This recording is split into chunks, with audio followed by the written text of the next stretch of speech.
یہ سمجھنے کی بات ہے.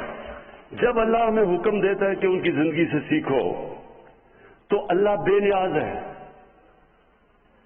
یہ صرف وہ ہماری بہتری کے لیے اللہ کہتا ہے.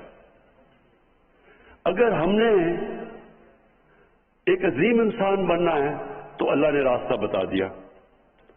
اور اسی لیے یہ ضروری ہے کہ ہماری یوتھ کو، ہمارے بچوں کو، خاص طور پر آج کل کے زمانے میں بہت ضروری ہے اس چیز کا سمجھنا کہ ہم جب ان کے راستے پہ چلتے ہیں تو ہم اپنی عظمت کے راستے پہ جاتے ہیں.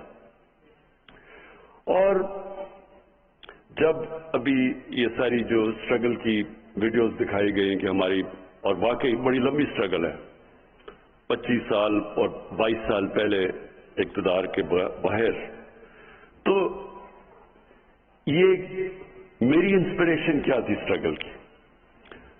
ایسے ایسے وقت تھے جب کہ 5-6 لوگ رہ گئے تھے جو ایکٹیو پارٹی میں رہ گئے تھے. ایک وقت ایسا تھا کہ پارٹی سکڑ کے 5-6 لوگوں کی رہ گئی تھی، باقی گھروں میں بیٹھ گئے تھے. اور اونچ نیچ آتی ہے، ہر تنظیم میں، انسان کی زندگی میں اونچ نیچ آتی ہے. اور وہ جو برا وقت تھا، اور جب لوگ مذاق اڑاتے تھے، مجھے کئی لوگوں نے کہا کہ جی ہمیں شرم آتی ہے، ہم جب گھر جاتے ہیں ہمارا مذاق اڑتا ہے کہ آپ تحریک انصاف میں ہیں. کئی میرے لوگ، میرے اپنے، بلکہ یہاں بھی 1-2 بیٹھے ہوں گے جن کو یاد ہوگا کہ وہ جب گھر جاتے تھے تو ان کی بیوی کیا کہتی تھی جب وہ کہتے تھے میں تحریک انصاف میں ہوں. تو یہ میری انسپریشن، سوچنا مجھے، میں ایک انسان جس کو اللہ سب کچھ دے چکا تھا، بڑا نام تھا، کوئی کسی چیز کی کمی نہیں تھی، تو سوچے کہ مجھے یہ بار بار یہ سننا پڑتا تھا، مذاق اڑاتے تھے لوگ. کئی لوگ ویسے ہی کرکٹ کے دنوں میں میرے خلاف ہوئے تھے کیونکہ وہ جیلسی ہوتی ہے، جو کامیاب انسان ہوتا ہے اسے لوگ جیلس ہوتے ہیں. تو وہ ان کو موقع مل گیا کہ اچھا جی اب تو یہ نیچے آیا تو اس کو برا بھلا کہو. دیکھیں، میں نے صرف ایک چیز میں دیکھتا تھا کہ ہمارے نبی صلی اللہ علیہ وسلم، انہوں نے بھی بڑا مشکل وقت گزارا. اللہ کے حبیب تھے، انسان جس کو سب سے زیادہ اللہ پسند کرتے تھے.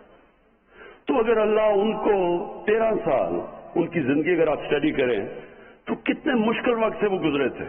کوئی ضرورت نہیں تھی ان کو، کامیاب تھے، وہ خوش تھے، کامیاب بزنس مین تھے، تاجر تھے، کوئی ان کو ضرورت نہیں تھی، سارے عزت کرتے تھے، صادق اور امین تھے، فیصلے کرانے کے لیے سارے ان کے پاس جاتے تھے.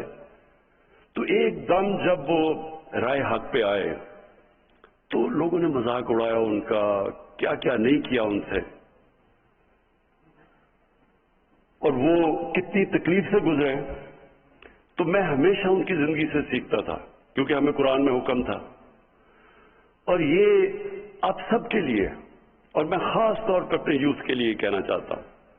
دیکھیں، یہ جو 2 راستے ہیں کہ ان کے راستے پہ لگا جن کو نعمتیں بخشیں، تو کیا وہ نعمتوں کا راستہ آسان راستہ ہے؟ اگر آسان ہوتا تو سب سے زیادہ نعمتیں تو انہوں نے نبی صلی اللہ علیہ وسلم کو بخشی تھی، تو ان کا تو بڑا مشکل راستہ تھا.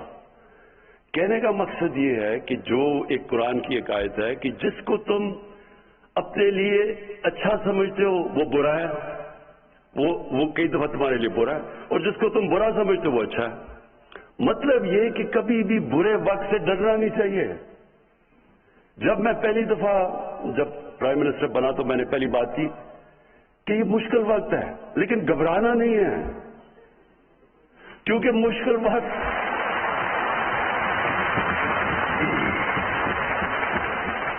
کیونکہ میں نے تو اپنی ساری زندگی مشکل وقت دیکھے ہیں. جب آپ سپورٹس کھیل رہے ہیں اور اوپر کوشش کر رہے ہیں کہ سارے ملک میں ٹاپ 11 کھلاڑیوں میں آؤ، پھر دنیا کا مقابلہ کرو، تو وہاں تو اونچ نیچ ہوتی ہے، ہار جیت ہوتی ہے. کئی دفعہ لوگ تالیاں بجا رہے ہیں، وہی آپ گراؤنڈ میں جا رہے ہیں تو سارا اسٹیڈیم تالیاں بجا رہا ہے، اور وہ آپ 0 پہ آؤٹ ہو کے واپس آ رہے ہیں تو وہی 2 منٹ پہ سوئچ کر کے آپ کو گالیاں نکال رہے ہیں، مذاق اڑا رہے ہیں آپ کا. تو یہ اونچ نیچ زندگی کا حصہ. اور جو سپورٹس ہیں یہ سب سے زیادہ آپ کو تیار کرتی ہیں اسٹرگل کرنے کے لیے، کیونکہ مسلسل اسٹرگل ہے، یا آپ ہار رہے ہیں جیت رہے ہیں. تو اس لیے جب